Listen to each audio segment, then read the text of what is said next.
Ahab, Bulkington, and Starbuck. Starbuck is the Christian guy on the boat. We're going to talk about him a little bit today. He's kind of holding on to his faith, holding on by a thread.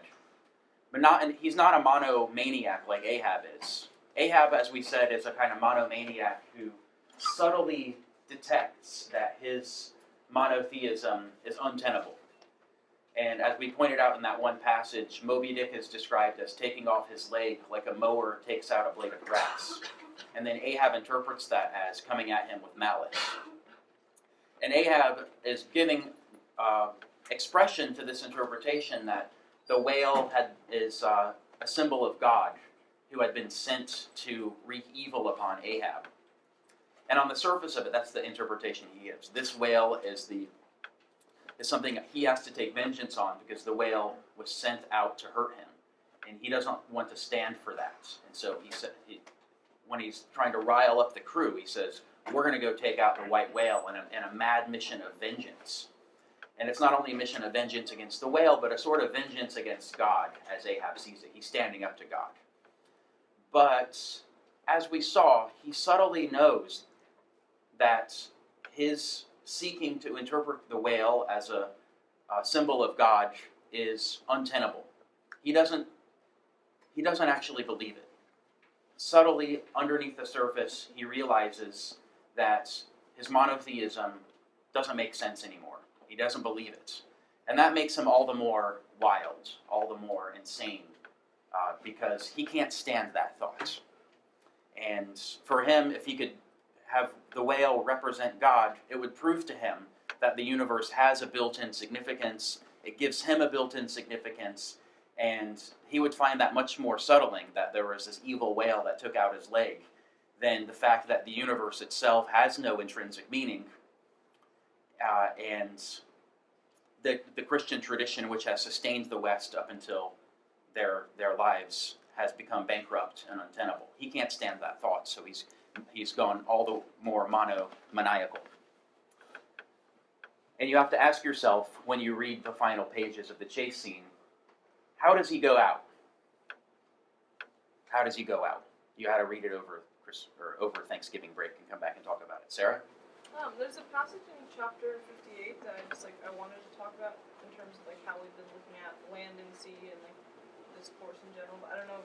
Do you want to wait, see if it fits with what we're talking about, or just go for it? Let me take a look, and then we'll see. She said there's a passage in chapter 58 that has something to do with the land and the sea. It's the last paragraph of chapter 58. I just think, I don't know, it has sort of an interesting... I'm kind of confused by the last couple sentences. Yeah. Okay. That one that starts to consider all this. I'll read it out loud, and then I'll see if we can run away from it or do anything with it. Consider all of this, and then turn to this green, gentle, and most docile earth. Consider them both, the sea and the land. Do you not find a strange analogy to something in yourself? For as this appalling ocean surrounds the verdant land, so in the soul of man there lies one insular Tahiti, full of peace and joy, but encompassed by all the horrors of the half-known life. God keep thee, push not off from that isle, thou canst never return. What a crazy passage. Yeah. Okay.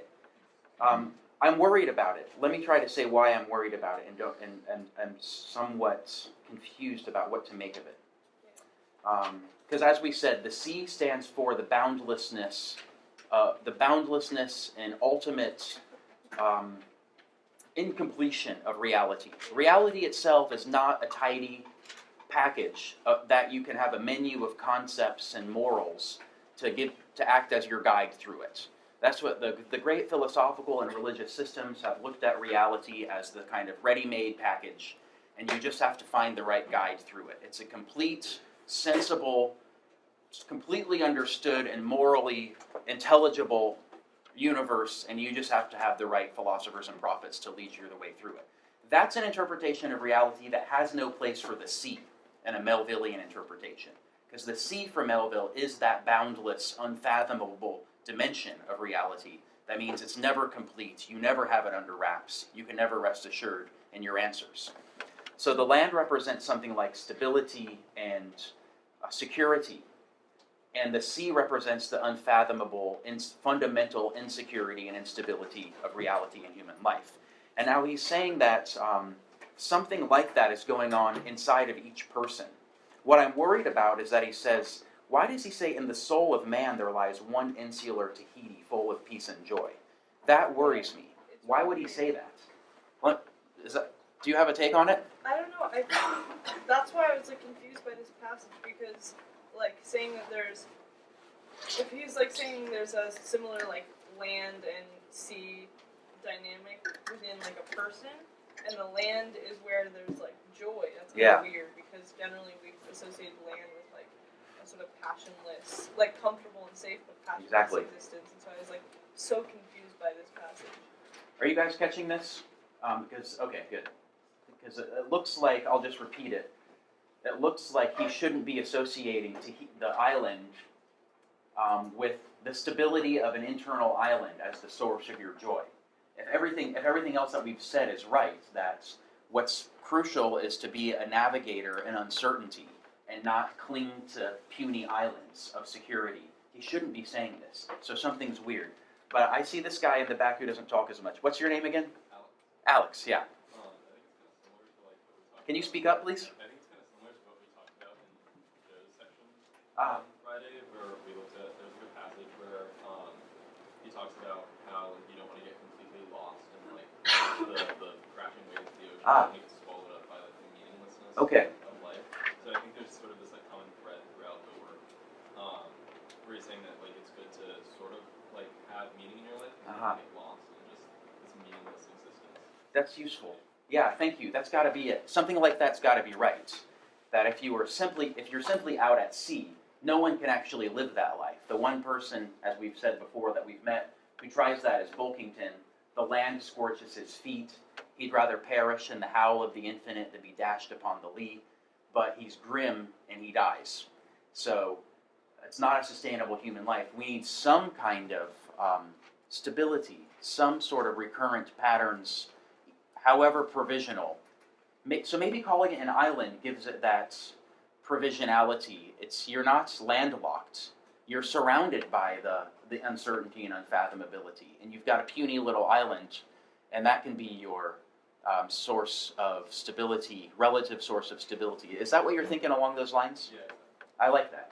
Gabriel? I mean, to add to that, Ishmael's just like a moody dude overall. Yeah. And so, like, there's times where he's just like, oh, like, I mean, from the very beginning of the book, he's like, I have this itch to go out to the sea. Yeah. And now he's like, you know, I kind of have this itch for the land, but, like, I think it just adds to the point where it's like, you know, we can't be in the boundless, it just doesn't work. We're not Bulkington. Yeah. We're not demigods, you know what I mean? It's not sustainable for humans, basically. Yeah, we need to hold on to our island, however provisionally. Else we lose it, like Bulkington. We're about to meet another person who loses it, Pip. So it's actually a wonderful transition to the next phase of the lecture. Jake, were you going to say something? I was basically just going to kind of concur like Gabe did, and the way I'm kind of thinking about it is it's almost the association with land by using the word island is really, I think, what's like making us grind with this. It's I'm thinking kind of almost as just like a life jacket almost. It's like your life. Yeah, I like that better. Of like you're in a sea with everybody, but you're underneath floating because you have and Bulkington is the only one who's swimming, who's like not floating. I like that. You'll see. Write down the word buoyant coffin, and maybe it's about the buoyant coffin as a life jacket at the island. I think you're onto something. And I like how he says, now that we're digging in a little bit more, he says, the appalling ocean surrounds the verdant land. That's the point that we want. That's consistent with the rest of what we've been saying about the book. What's your name again? Otto. Sorry, what page are we on? Well, this in the Dover edition, it's on 227. It's the final few lines of chapter 58. Push not off from that isle, you can never return. Sarah?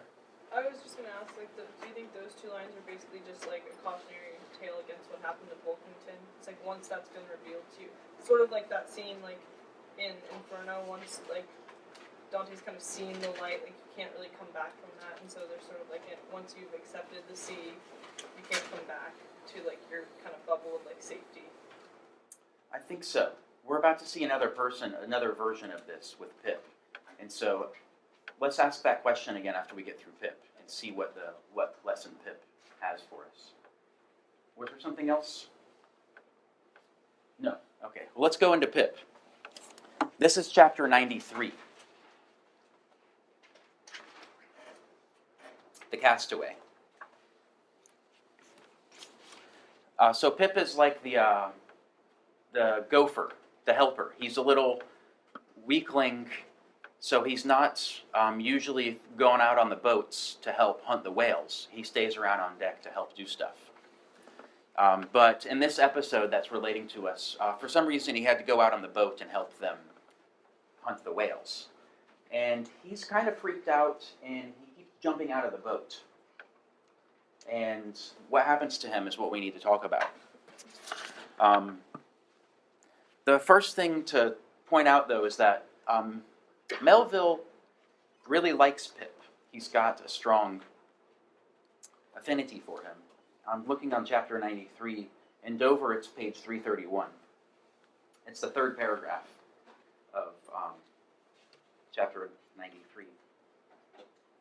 In about the middle, it says, Pip loved life and all of life's peaceable securities, so that the panic-stricken business, in which he had somehow unaccountably become entangled, had most sadly blurred his brightness.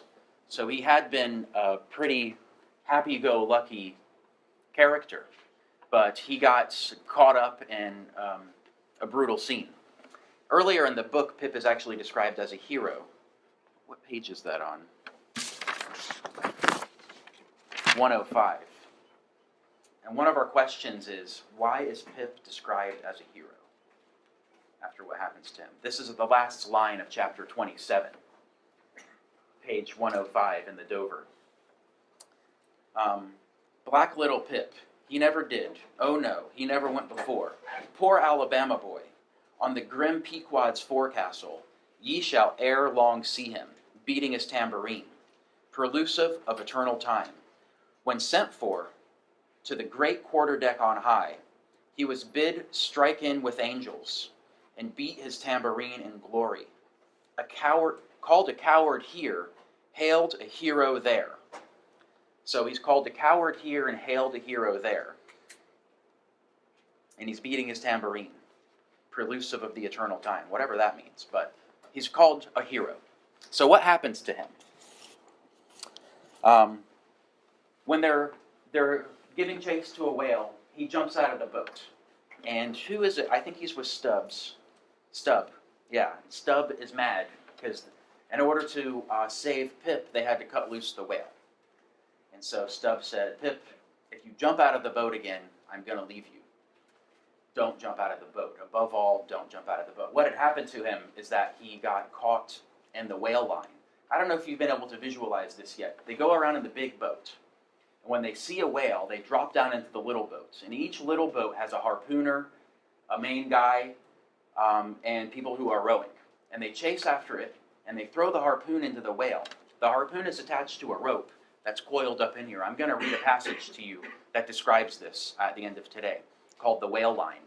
And the whale line coils out because it grabs onto the whale. And then the whale drags the boats around. And they kind of ride the whale, try to get him to quiet down, or get him tired. Then they roll up and kill the whale after they tire him out by having him drag the whale boats around. And so Pip had been caught in the whale line as it was uncoiling out of the boat because the whale was going. So they had to cut the whale line and cut the whale loose to save Pip. So then Stubb said, if you jump out again, we're going to leave you. And what happened? They went up to the next whale. Pip jumped out again, and they left him. So we got to read this. Page 333. This is chapter 93, The Castaway. Page 333 in Dover. It's like, 6 paragraphs in. It's the paragraph that begins like this. But we are all in the hands of the gods. And Pip jumped again. It was under very similar circumstances to the first performance. But this time he did not breast out the line. He didn't get caught up in the whale line. And hence, when the whale started to run, Pip was left behind on the sea, like a hurried traveler's trunk. Alas, Stubb was but true to his word. It was a beautiful, bounteous blue day, the spangled sea, calm and cool, and flatly stretching away, all round to the horizon, like the gold beater's skin hammered out to the extremist. Bobbing up and down in that sea, Pip's ebon head showed like a head of cloves. No boat knife was lifted when he fell so rapidly astern.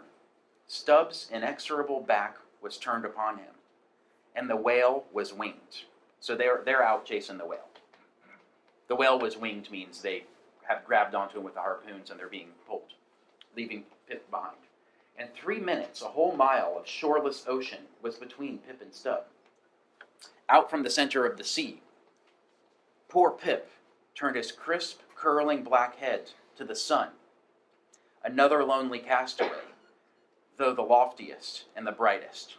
So you've already got a hint of something weird going on here. When he's been left out at sea, and Melville describes him as looking up at the sun, and describing the sun as another lonely castaway. Lonely and brightest. Loneliest and brightest. The sun is just one of these overburdened metaphors in the history of the West. We've come back to it a few times in this class. But it's a symbol. Plato used it for the symbol of the good, the supreme form of reality. It got adopted in Christianity also as a symbol for the supreme being. So when Melville describes Pip as relating to the sun, as another lonely castaway, the loneliest and brightest, he's talking about the monotheistic tradition of the West being the symbol. The greatest symbol of the monotheistic tradition of the West is just another castaway and lonely. So Pip is already starting to tune into something of total metaphysical significance when he's out there, left behind, left alone. Let's see what the next little bit says. Now in calm weather, to swim in the open ocean is as easy to the practiced swimmer as to ride in a spring carriage ashore. But the awful lonesomeness is intolerable. The intense concentration of self in the middle of such a heartless immensity. My God. It's like Pip is losing touch with the Tahiti in his soul. Almost. He's not quite there yet, but he's losing touch. The awful lonesomeness is intolerable. The intense concentration of the self in the middle of such heartless immensity. My God, who can tell it? So he's left totally alone, and he sinks. He doesn't drown, but he sinks. And he has a vision, a mystical, metaphysical vision that reveals to him the ultimate nature of reality, according to Melville. It's the trippiest, one of the trippiest parts in the whole book. I've got to read this whole paragraph to you, okay? It's the last paragraph of chapter 93. Well, the second to last paragraph. It's the paragraph that begins, "But so it happened," on page 334. "But so it happened that those boats, without seeing Pip, suddenly spying whales close to them on one side, turned and gave chase. And Stubb's boat was now far away, and he and all his crew so intent upon the fish that Pip's ringed horizon began to expand around him miserably. By the merest chance, the ship itself at last rescued him. But from that hour, the little Negro went about the deck an idiot, such at last, they said he was." So he happened to get rescued, but not before he had his weird vision. But after this experience, he became mad. He lost his mind. He lost his puny mind. He became an idiot, they say.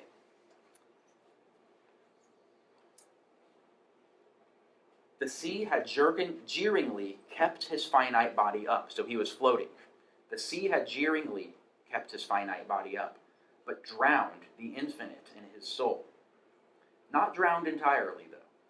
Rather, carried away to wondrous depths, where strange shapes of the unwarped primal world glided to and fro before his passive eyes.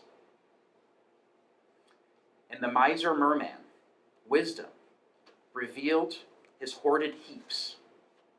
And among the joyous, heartless, and ever juvenile eternities, Pip saw, this is so crazy you got to underline it. Pip saw the multitudinous, God omnipresent coral insects that out of the firmament of waters heaved the colossal orbs.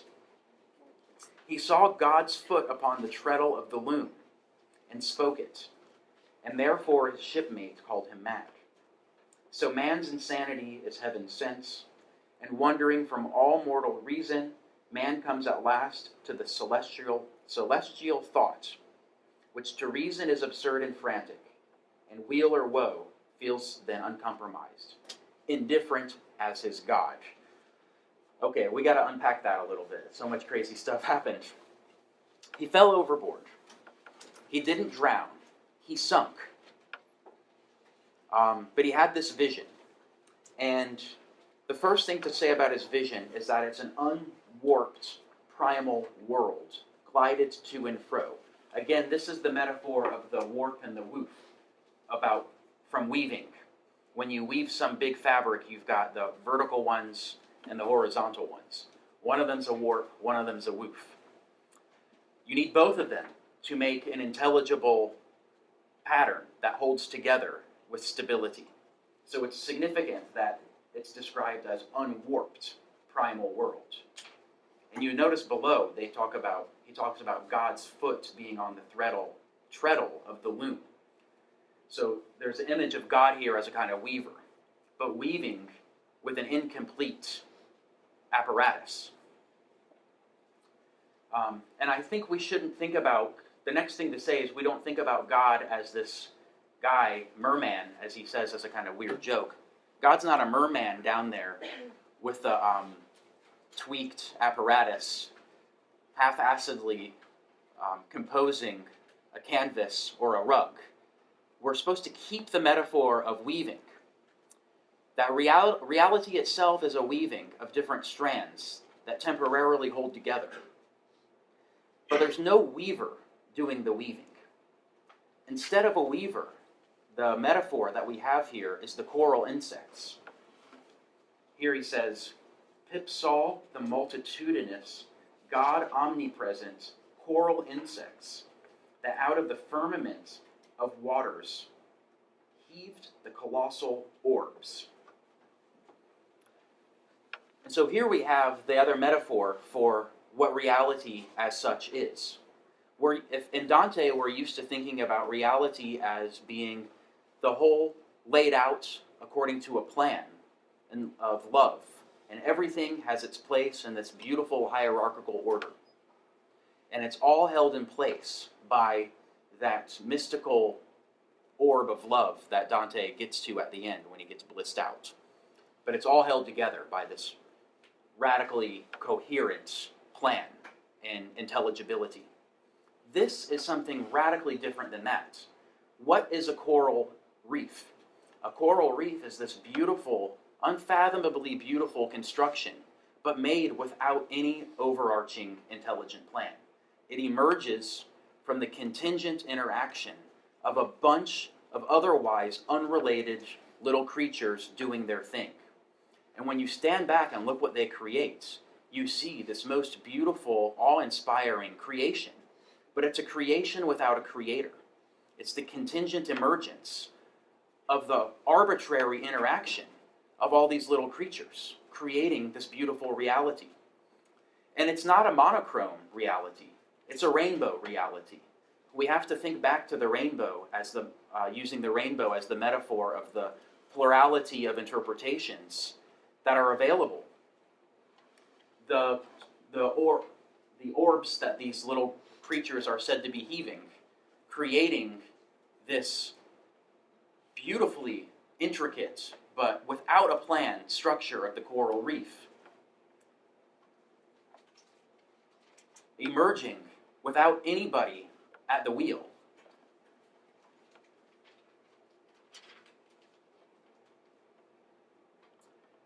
That's what the rainbow is doing here too.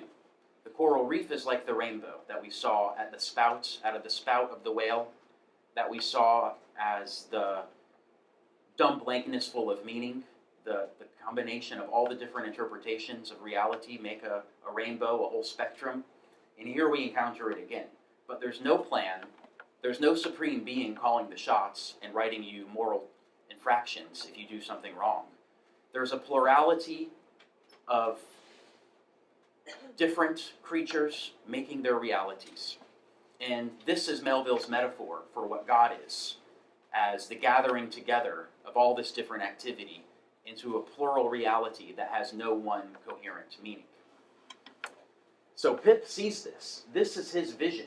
He sees this, and he gets all of this, what we just said. He gets the whole Melville metaphysical picture, and it blows his mind. He can't come back out of that water and look at the world in the same way ever again. So it's not quite a Bulkington-like experience, where Bulkington faces this, the total boundlessness and fathomlessness of reality, and he accepts it and affirms it in the spirit of groundless adventure. But he's grim and he perishes. Pip sees this, and he sees maybe something deeper than Bulkington saw. He sees that the reality itself, he sees it at a deeper level, I think, than Bulkington sees it. That reality itself is the contingent emergence. It's beautiful, insane, contingent emergence with nobody at the wheel. And he can't come out of that and face everyone else again. So he's described as being now an idiot. The interesting thing is then he basically loses his identity. His identity gets blown away. And we see in the next scene that we're going to talk about another more evidence of this. He doesn't have his own interpretation of reality anymore, because what he has is a kind of meta-interpretation. Now he sees, he's had the clearest vision that you can, that reality itself has no inherent meaning, but it makes available a whole plethora of different interpretations, a rainbow of different interpretations. So Pip now has had direct experience of that there's only interpretations of reality. No one single God making a single reality. There's only interpretations. So he's got the interpretation that there's only interpretations. And we see him expressing this in the next chapter called The Doubloon, which we're going to turn to. But I want to say one last thing about Pip, because he hooks up with Ahab. He becomes Ahab's little sidekick. Because he gets back out, people are kind of sympathetic for him because he was nice, jovial little guy to have around. He lost his mind because he had this insane metaphysical vision. And he gets back out, and he's kind of lost it. And so he lost his identity. He links up with Ahab. And as we see on page 412,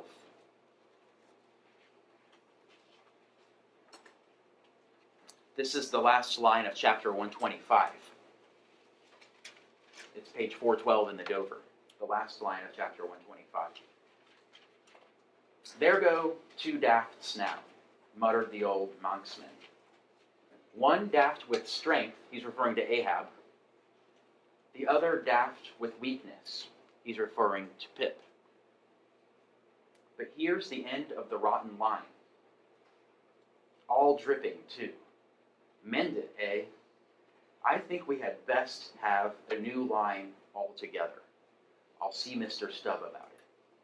I don't know why he goes to see Mr. Stubb about it. That's one question I have about why would Stubb be the guy to see, but let's bracket that for the time being. What is this line saying, metaphysically speaking? He's talking about Ahab and Pip as being the last of the line. And in our reading of it, they're the last of the line of the monotheistic Christian West. Ahab represents the person who represents somebody who sees the end of monotheism, sees that it's untenable, knows that he can't really believe in it, but is monomaniacally pursuing it anyway out of that desperation and because he can't take it.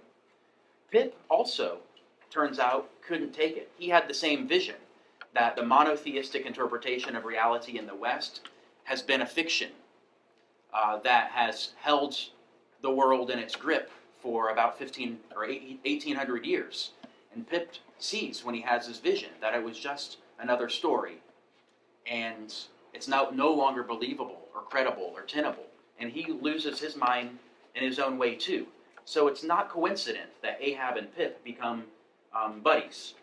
Pip becomes Ahab's little sidekick because they both represent the end of the line, as this guy says. The end of the rotten line. Mend it. Eh?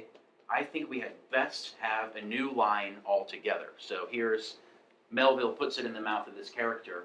We need to get over the monotheistic interpretation of reality. We need a new line altogether. Although, it turns out not to be a new line altogether. We're convinced that Melville is breathing life back into Homeric polytheism. It's not a new line altogether. It's a reinterpretation, a reinvigoration of the polytheistic interpretation of reality that had preceded the monotheism of the West. So we've been saying that over and over again. Let me read you the passage where he out and says it so we can keep that in view. And then we're going to move on. Where is that passage? I think it's page 182. Nope, that's wrong.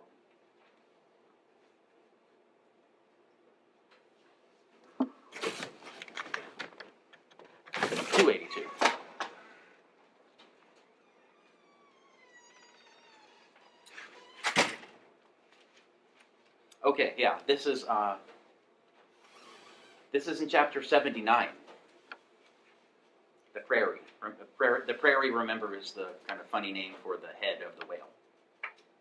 And I'm reading from page 281 to 282.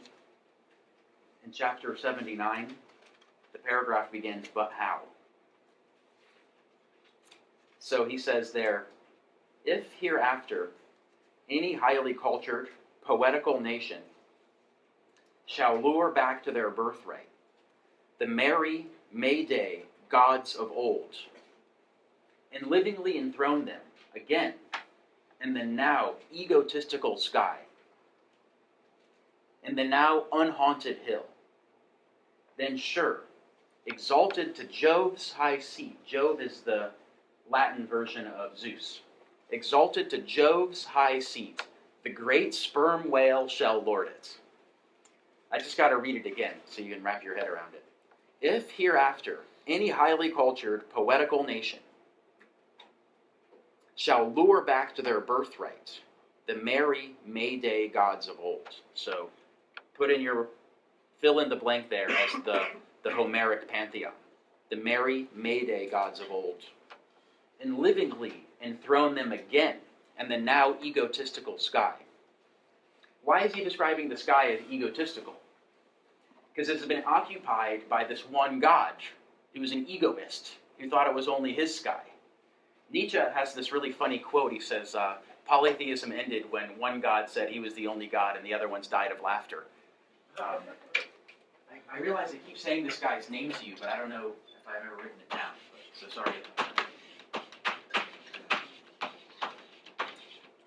We're always kind of hearkening back to Nietzsche. He came a generation out of Melville, after Melville in Germany.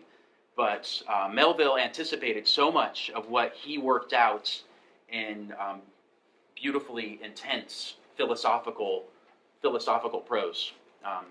And we're going to post on the website this weekend some quotes from Nietzsche so you can read, and we're going to talk about them more next week, because Nietzsche also has a version of wanting to bring back polytheism, but we're going to contrast his version with Melville's. So anyway, it's the now egotistical sky. The sky's egotistical because it's been occupied by this one god who was an egotist, who thought he was the only god. The now unhaunted hill. Melville's packing so much into this sentence, it's crazy. Because the hill is unhaunted. It's gone from being egotistical to unhaunted. That's the way this trajectory of the West has gone. That it went from, we've been tracing it in this course, it went from a polytheistic interpretation, little by little crunched down into the hierarchical monotheism of Dante. And after that, breaks apart, becomes untenable and unsustainable. With a lot of the background historical forces we talked about a little bit, the Protestant Reformation, the scientific revolutions, the colonial expansion across the world, the Industrial Revolution's happening right around the same time as Melville's writing. Nature has become not a place of wondrous mystery exuding God's plan, but it's become a pool of resources that we can control with science and technology. It's become disenchanted. That's the word I used before from the sociologist Max Weber. It no longer has meaning. It's sitting there like a pool of resources for human beings to use. That's why Melville calls it an unhaunted hill. And that's very dangerous, as I'm going to talk more about later. Dominique? I just have a question about why this version of paganism is centered. And I guess when you have existing polytheists like Queequeg, why go back? It kind of reminds me of like there are people that still have polytheism, which seems like that's a pretty good answer for them. And going back to an ancient religion is kind of like cosplaying to me. Yeah. Like it could be ridiculous. Yeah. So why is there an answer for that kind of dynamic? Good question. I mean, he says, isn't it silly to go back to Homeric polytheism? I mean, it's been a couple of thousand years. Isn't it just going to be like going to the Renaissance fair, a bunch of dorks dressed up like Zeus or Dionysus or whatever? And that's not breathing life back into the tradition. That is just having nostalgia, like going to the Ren fair. And we have to remember, though. So yes, you're right. You can't just go back to where before. We can't just rewind and say, okay, Christian monotheism failed. Let's just get rid of it and start over back at Homer. That's not the idea. The idea, though, is something more like a revivifying of the Homeric interpretation of reality. Not saying we're going to get back those gods, but saying, what did the polytheistic interpretation of reality have? It had the sense that what was special about human beings is that we had access to all these different meanings out there, different possible ways of interpreting reality, different moods to get in above all. With Homer, as we were interpreting with Homer, the different gods represented different moods you can be grabbed by. And the best, most thrilling, awesome form of human life is letting yourself grabbed by those local temporary moods, giving yourself over to them, but without having to have any overall structure like Dante wants to put into place. And so we think in the book, Melville is expressing a new version of that in the character of Ishmael, who lets himself be grabbed by different moods, who is in the end doesn't perish, and who represents a way of life that can be our salvation after the disaster of Christian monotheism. And so the salvation, though, is in being open, being receptive to the different forms of the sacred that are out there, the different possible interpretations, the different moods, above all, in Ishmael's case. So it's not just kind of going back to, it's not being a Ren Fair person. It's being a moody, open, receptive person who doesn't have to have the stability of a moral code grounded in the certainty of God. It's an alternative to that, based in receptivity, local traditions, temporary meanings, and moods. And I like everything you're saying, but maybe I wasn't clear. Part of my question has to do with why the West is centered. Like, why is it important for this specific system? It kind of seems like I don't necessarily buy that the West is a coherent, like, succession of values. Mm-hmm. So why not just hang out with Queequeg? Okay. I don't know. Maybe you can just hang out with Queequeg. Maybe I'm not fully grasping what you're worried about. That I see you said you don't buy it that the West is a clear succession of values. Does that mean this kind of linear narrative that goes from Homer to Plato to the Romans to Jesus to the medievals to the modern period to the breakdown of the modern period? You're saying, well, there's something too neat and clean and suspicious about that. We don't even have to look at the history of the West with that kind of narrative. Are you saying something like that? And also just that there's a whole world of other pagans Okay. everywhere. Yes. And other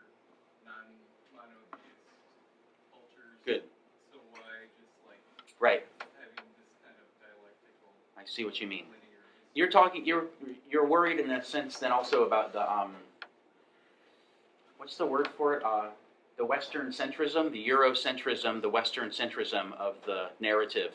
Also, you said, yeah, the West thought they had to be Christian monotheists, but as they discovered when they went over and colonized the rest of the world, there was plenty of other interpretations, compelling, passionately devoted to interpretations of reality that were not Christian monotheists, that had plurality of gods. And those are still around too. Queequeg is a representative of that in this narrative. So you're saying, why not absorb some of those traditions and just to hell with the Western sequence altogether? Okay, I'm just trying to push your line of thought further. Maybe if we went from gods to God, maybe going from gods, we're going to come back to God again. Mm-hmm. So, but if that's what we want to do. Well, let me just put a bookmark on the issue.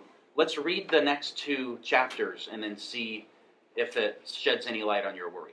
Because I'm not sure where else to go with it except just to say, let's keep seeing what Melville's picture is and then come back to your issue before the class is up. We have 2 more times after this to keep talking about these big picture issues. Omar? Yeah, I just had 2 kind of big picture questions. This might be a little bit too naive. So the first question is the book giving at least part of what it's doing? Is it giving a critique of what the history and value that's been going on in the West? And it's saying something like, "Oh, we saw monotheism and we saw how, to quote you, and this is a disaster. So we should go back to a form of Homeric polytheism, right?" Mm-hmm. And is the critique purely contingent? So could there be a society, maybe like the Eastern culture or something like that, or some other society, or just hypothetically speaking, where monotheism did in fact work? Would then be okay for us to stay with monotheism? I guess here's another way to put the question. Is there something intrinsically wrong with monotheism, or is it just a historical fact that people have practiced in such a way that, problems come out? Because if it's the latter, then I fear there might be a little problem such that, people mess up all the time and mispractice things. And, there's no reason to think that the issue is located with the ideology or monotheism per se, as opposed to the people that are practicing it. I don't know. I have another question, but I don't know if you want to answer that first. I mean, do you have an intuition about what Melville would say to that question yourself? Yeah, that's a good question. I do have one, but I think it's. I think Melville probably doesn't care about this more deeper, whether there's an actual intrinsic problem. I think Melville wants us to engage in the story in a particular type of way, and try to have a particular type of reaction to the story. And he cares about our history. Yeah. Well, philosophers tend to care about things that don't matter to us. We have been preoccupied with trying to distill out from the weird stuff that he says a kind of ontology or metaphysics, quote unquote, that he has. And it looks to be like it's one that vehemently denies that there is any one overarching interpretation of reality that could be spelled out in any stable interpretation, in any monotheistic tradition. I mean, he seems to be very staunchly, firmly opposed to that. If we take the whiteness of the whale chapter, if we take what we just read about the unwarped primal weaver, the coral insects, reality itself is a contingent profusion of different stuff going on. There's no one reality per se. It's multiple realities, multiple interpretations. So I think on that level, he thinks it's not just a historical fact that monotheism was practiced by people who misinterpreted it and got it wrong. It was, they were wrong. They had their chance. They had their time, their day in the sun or whatever for 1,500 or 2,000 years. and it's broken down. And lucky for us, it's broken down, because now we can get back to all the other more local, temporary meanings that are available to us that get washed out and delegitimized and crapped on by monotheistic interpretation. That seems to be what the underlying invitation is, to take that view seriously, that monotheism was a mistake, or a temporary interpretation that lasted for about 2,000 years. And we're lucky that we're living in the breakdown of it, because now we have access to this other possible ways of life. Just quick one back. Yeah, I wasn't trying to suggest that he was wrong about it. I was just saying there's two ways to understand what he's saying. One way is to say that the history of idea, as we see it, in fact, went bad. There's something bad about it. Now you're suggesting he, in fact, believes that reality is a plurality. Yes. We can grant him that. Yeah. We can grant him that it's a plurality and still think that monotheism is a good idea, right? Because we can talk about it in terms of pragmatics, right? People just so happen to live better that way by following monotheism. That it's just a historical fact that people didn't live well. I think he's convinced that any totalizing mono view is one that will be bad for you. Bad for you, So it's like that answers my question. So my question was whether it's an intrinsic fact about the view itself that makes it bad. No matter how you practice it, it always will turn out bad. And you're saying that's what he's saying. Yeah, that's my intuition. Do you agree, Bert? I mean, isn't it that monotheism itself is bad for human beings? It was a mistake. It was a kind of disastrous mistake, and it's bad for us because the kind of creatures that we are creatures that are fundamentally open to and receptive to multiple meanings. And that's what makes us, that's what gives us the best possible lives we can lead, according to this reading. It's just a very strong alternative to the mono view, which says, no, what you have to do is tune into one interpretation and go with that. Melville's going to say that's exactly not the kind of creatures that we are. We're creatures that are open to multiple meanings, and we should live that way. And all of the characters who represent the Christian mono view, I guess with the exception of Father Mapple, but he's kind of, the sermon that he gives is listened to and then forgotten about. So, but if you look at all the Christians in the book, Starbuck, we're going to talk about him, Ahab, they are, and the other Nantucketers who are kind of mocked. I mean, Melville just doesn't take them seriously as having a good interpretation. You're saying maybe that's just a contingent historical fact of the way this Christian interpretation developed, but I think but I think the Melville view. But I don't know. I mean, we can leave it. We can. Does anyone else have an intuition about this? I mean.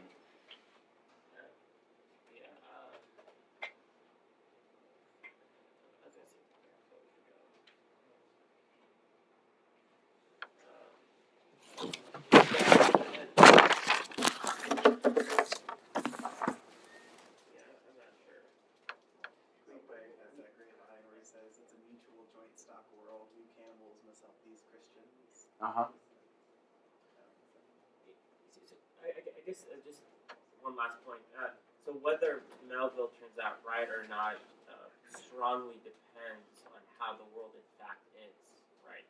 So if the world is in fact a plurality, whatever that amounts to, it's the coral reef. Keep the coral reef metaphor in mind.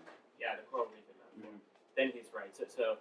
But if he's wrong about how the world in fact is, then he would also be wrong about all the other stuff.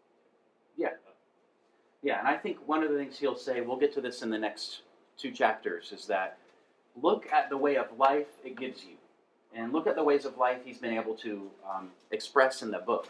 Who's got the way of life that can count as flourishing in uncertain adventure, which is the lot of human beings? And who's got the way of life that's suffering, craving for certainty, craving for stability, and never going to have it?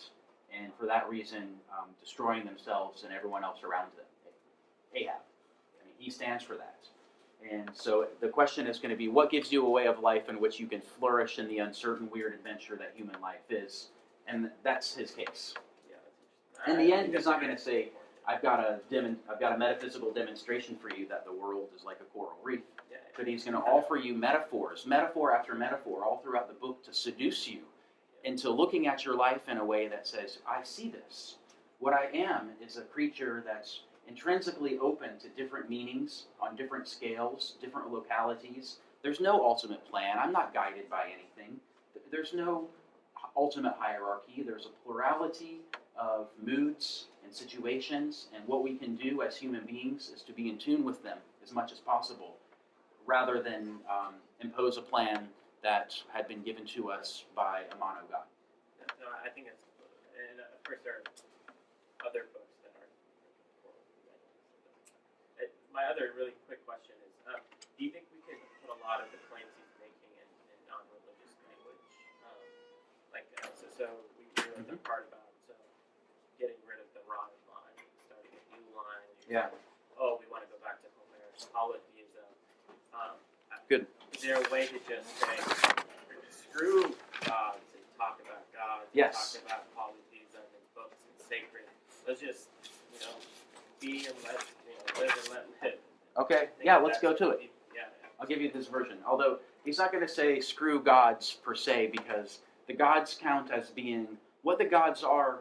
Remember, we're not to think of them as little creatures Right. having their own reality. The gods are representatives or metaphors for something that draws you, that commands you, that pulls you, that you feel devoted to, that's beyond you, but that gives your life meaning for that reason. Uh-huh. And so a god or a source of the sacred is that source of meaning that pulls you, compels you, gives you your sense that what's happening right now is important for you. Uh-huh. That's a source of the sacred. And Melville wants to keep the sacred around. And it turns out, I'm going to skip the doubloon passage for the moment and go to the squeeze of the hand passage, because this is where he gives his version of how do you find meaning and sacredness in quotidian, everyday life. And that's what we're going to go to now. It's chapter 99. And then I want to do this and then do the doubloon chapter. So squeeze of the hand is what I just said. It's a kind of his take on how do you have an experience of the sacred in a local, temporary way. This is the kind of thing that can be open to us now if we get over the monotheistic hangover. And then the doubloon chapter is another chapter that makes the point about the multiplicity of interpretations. We saw Pip lost his mind because he saw reality has no stable, coherent plan. There's just a multiplicity of realities, a multiplicity of interpretations. And the doubloon chapter is a verification or another riff on that idea, which was the same idea from the whiteness of the whale, chapter 42, if you recall. So that's what we're going to do now. So check out chapter 99. Wait, that's the doubloon. No, I want to go to Squeeze of the Hand, which is page 335, right before that. 94, sorry, chapter 94. It's looking on page 335 in the Dover edition. It's a really weird scene, right? So you get used to this as you read the book, but they catch these poor creatures, so they kill them. They drag them along their boats, cutting them up piece by piece. And they chop the head off. They carry around the head along the side of the boat for a while they scrape off all the blubber and do all the other stuff to the rest of the body, the nasty stuff they got to do to it to get out all the materials they can use to make candles and oil and other stuff. Now they get to the head. And you can just imagine that inside of the head is this weird gooey stuff called the spermaceti. And it's some of the most valuable gunk that's in the body of the whale, this stuff called the spermaceti. And one of the things they have to do is get the lumps out. So one of your jobs is to get this gunk out of the head of the whale, and they sit around and they squeeze it and massage it to make it a uniform consistency, and then they store it and sell it for a lot of money when they get back to shore. So that's called, that's what they're doing. You can imagine how nasty it is, but actually apparently this part of the whale smells quite fragrant and yummy. The rest of it is described as smelling pretty nasty sometimes, but this one is a very, if you can wrap your head around it, a very beautiful smell, fragrant, nice activity to engage in. So that's what you have to imagine. So I'm going to read a bit on 335, and let's just see what he does with this weird scene.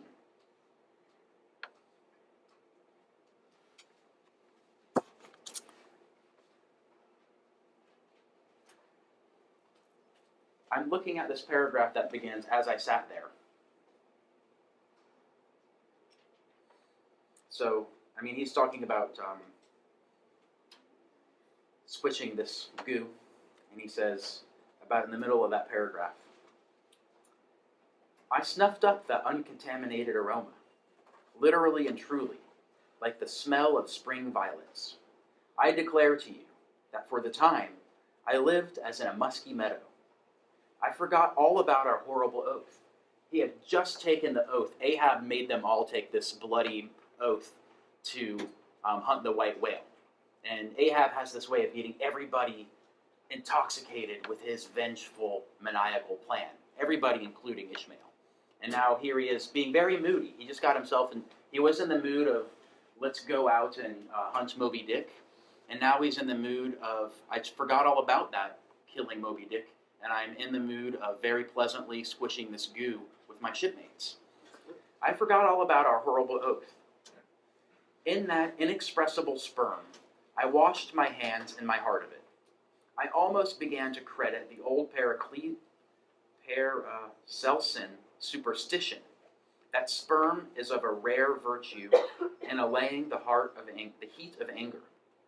While bathing in that bath, I felt divinely free from all ill will or petulance or malice of any sort whatsoever.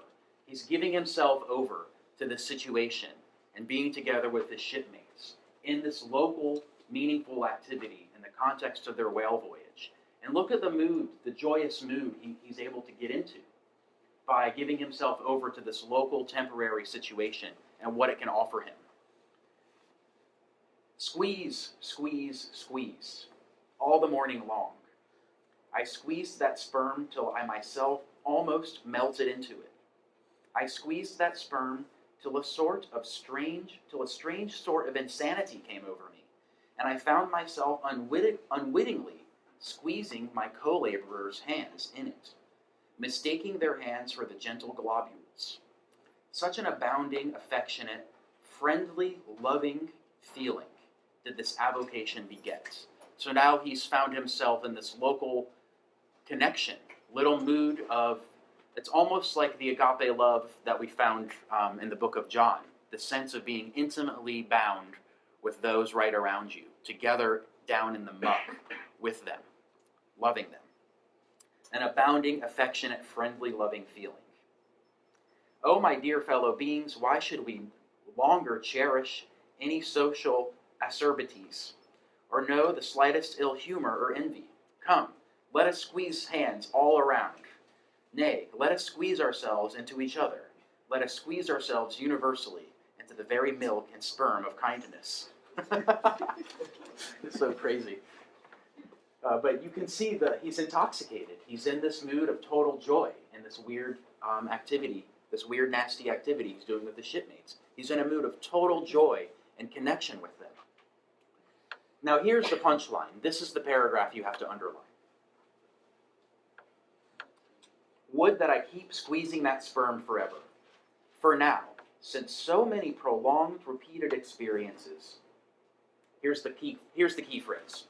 I have perceived that in all cases, man must eventually lower, or at least shift, his conceit of attainable felicity, not placing it anywhere in the intellect or the fancy, but in the wife, the heart, the bed, the table, the saddle, the fireside, the country. Now that I have perceived this, I am ready to squeeze case eternally. In thoughts of the visions of the night, I saw long rows of angels in paradise, each with his hands in a jar of spermaceti. It's so weird.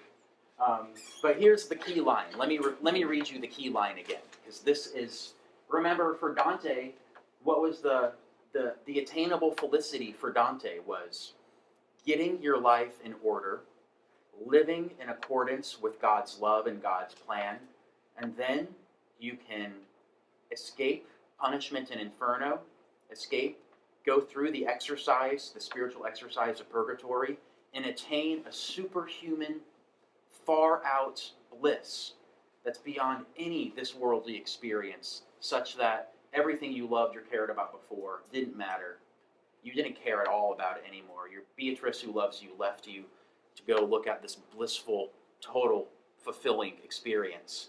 That's Dante's conceit of attainable felicity, to talk in these terms that he uses here. So let me read that sentence again. I have perceived that in all cases, man must eventually lower, or at least shift, his conceit of attainable felicity.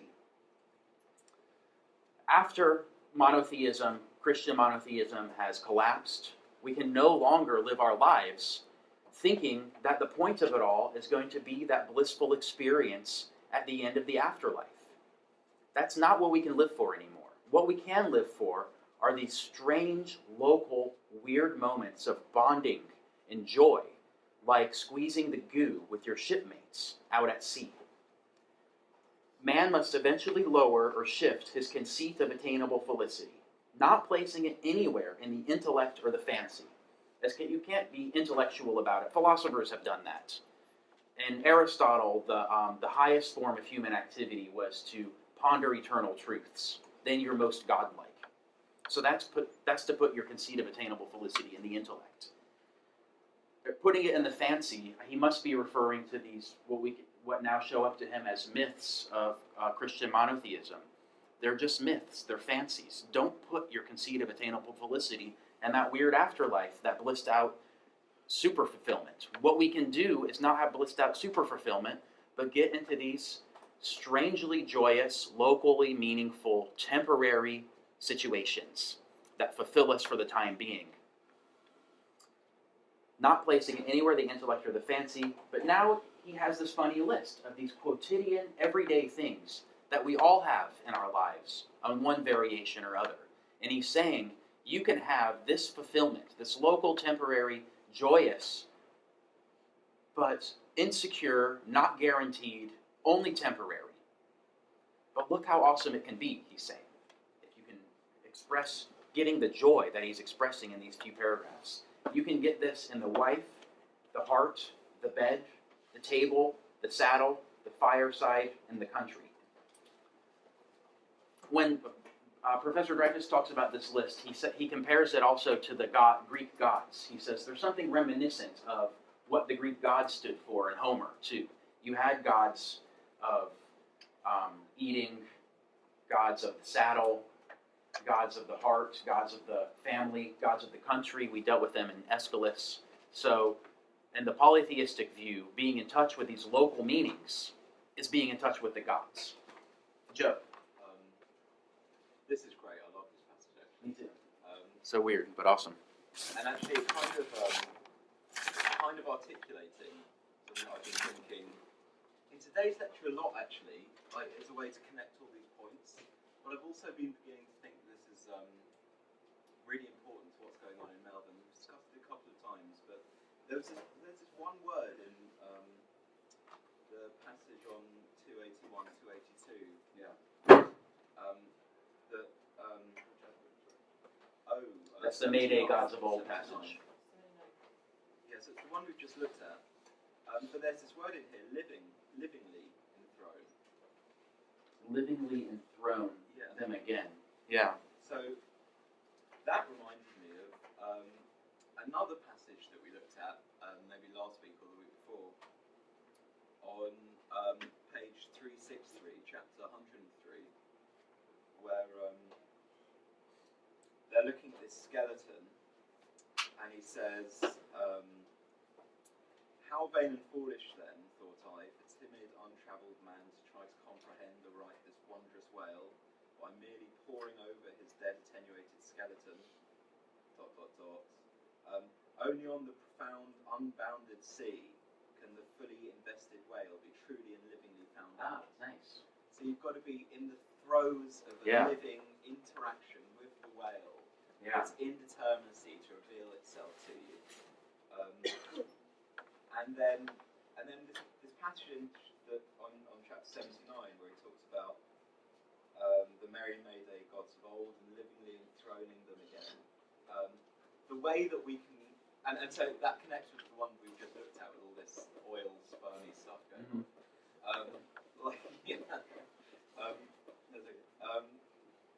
Because it's all right. Look, we could theorize about having all these gods, just like he says actually in the passage we've just read. Look, Yeah. the intellect, we could go, oh well, okay. In fact, things are indeterminate. How do we get any meaning? We just get loads of different types of meaning. Here's a theory. Yeah. And you go, great. Yeah. Sounds nice. But how does that actually come to like impinge upon you and your life? Yeah. And how do you get to hold on to that island of Tahiti or whatever Nice. that you need in order to be? Otherwise, you'll just be lost and in chaos and in the hurling infinite or whatever. Perish in the gall of the. Yeah. Exactly. So you need to live. Yeah. And that chimes with this point about Homer.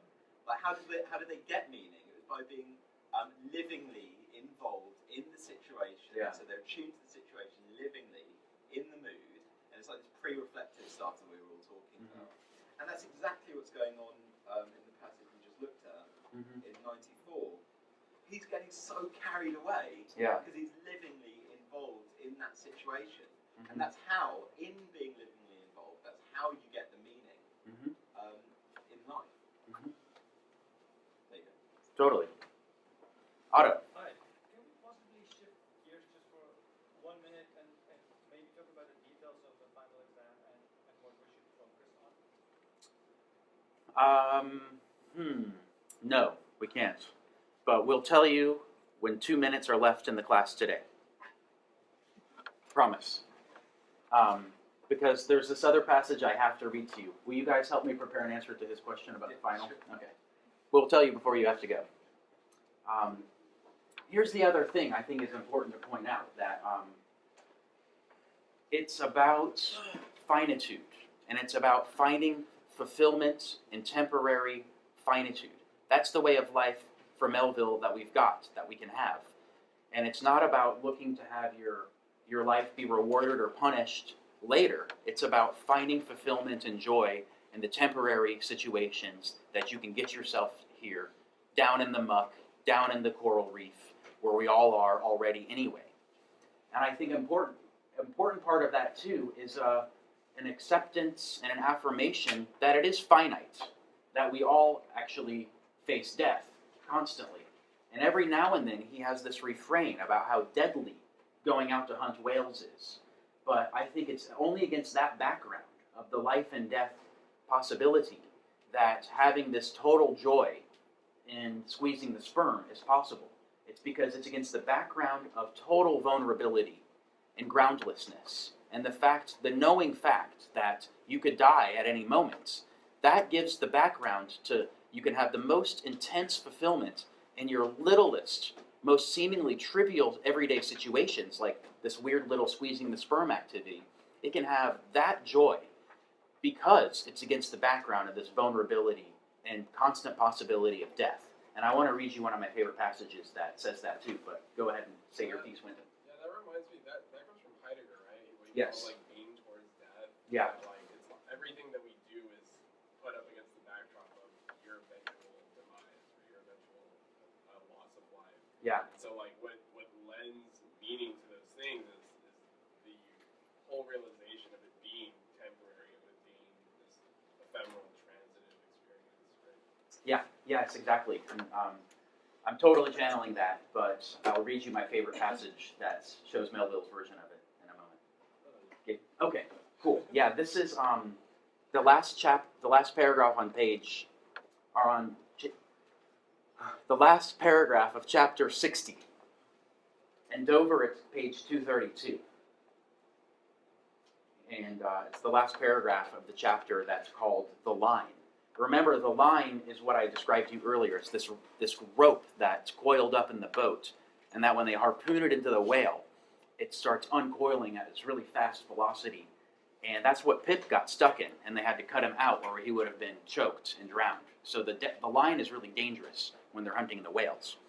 And he's got the most intensely beautiful meditation on this paragraph. I want to read it to you. It's such a mouthful. I got to just read it, this last paragraph. I'm going to start a few. I guess I just got to read it. The profound calm apparently precedes and prophesies a storm. The calm is perhaps more awful than the storm itself. For the calm is the wrapper and the envelope of the storm. It contains it in itself, as the seemingly harmless rifle holds the fatal powder and the ball and the explosion. So here he's setting up this contrast between seemingly harmless, trivial things and their very deadly underside. I'm on 232 in the Dover edition. It's in the last half of that last paragraph of chapter 60. So he's setting up this contrast between these seemingly trivial little things and the way they have a background of doom and fatality to them. So the graceful repose of the line, the whale line, it's gracefully reposing, sitting there in the boat, as it silently serpentines about the oarsmen before being brought into actual play, before being stabbed into the whale. This is a thing which carries more of true terror than any other aspect of this dangerous affair. But why say more? All men live enveloped in whale lines. All are born with halters around their necks. But it is only when caught in the swift, sudden turn of death that mortals realize the silent, subtle, ever-present perils of life. And if you be a philosopher, I think this is a good version of philosophy for him. If you be a philosopher, though seated in the whaleboat, you would not at heart feel one whit more of terror than though seated before your evening fire with a poker and not a harpoon by your side. So he's saying that even for those activities of sitting by your side at a poker, it's always against the background that you can suddenly die, that everything about your everyday life is enveloped in the possibility of your death. And that's what enables it not to be something to be depressed about, but to give it its beauty and intensity and joy, possible joy, like he described in the squeezing of the sperm chapter. So I love it when he says, all men live enveloped in whale lines, this metaphor of this seemingly harmless little rope that's in the boat, but it will take you out very quickly. It's extremely deadly, this beautiful, seemingly insignificant little rope. We all live enveloped in them. And it's only when caught in the swift, sudden turn of death that mortals realize the silent, subtle, ever-present perils of life. Anyway, I wanted to read you that passage. Don't go anywhere yet. I've got 2 minutes to finish. You've got to finish reading the book over Thanksgiving. We got 2 more lectures after this, and we're gonna wrap up on Tuesday after the break. We're gonna do the chase, and we're gonna give all the rest of it away. And then the day after that, we're gonna start doing. We might even do comparison of Melville and Nietzsche on polytheism on Tuesday, but it's wrapping up, and you've all got to quote Dante to your parents or grandparents over Thanksgiving. Either the line about midway through your life. You were lost in your journey and found yourself in a darkened wood. Or if you can slip in something about where the haunches meet the thigh, even better. If you can find a passage in Moby Dick that you find seductive and beautiful, please take someone aside over Thanksgiving break and read it to them and try to explain to them what its importance is and what it means in the context of this class. It'll be good for you. And it'll help you bond with the book. That being said, the final exam is. I can say what we know so far, but it hasn't really changed over the last couple of weeks. Okay. What do we know so far? 2-hour exam. 2-hour exam. 2 parts. 2 parts. First part is short responses to passages The first part is short responses to passages. Is it encompass everything from Homer till now? So short response to passage. We're going to give you a passage and say, what's the significance of this passage in light of this course? That's the first part of the exam. There are going to be a handful of questions. Maybe you answer them. We have to look this up about what we did in the past. And then the second half of the test is only on Moby Dick.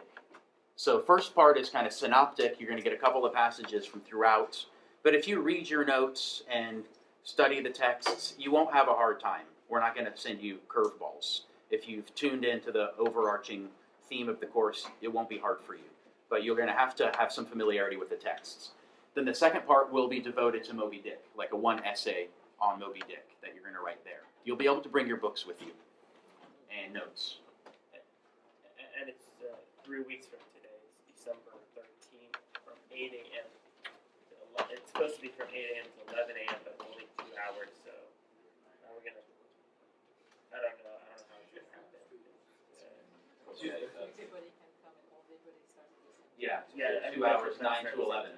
Okay. Also, we said we could bring our books.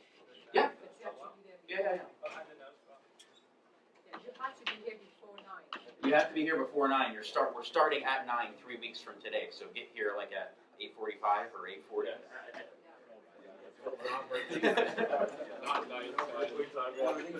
You remember, I like this other quote from Dante where he says, "It is only by such stairs that we can rise above such evil." If you can slip that one in, that'd be really funny. I'm just quoting funny Dante quotes where they're turning around Satan's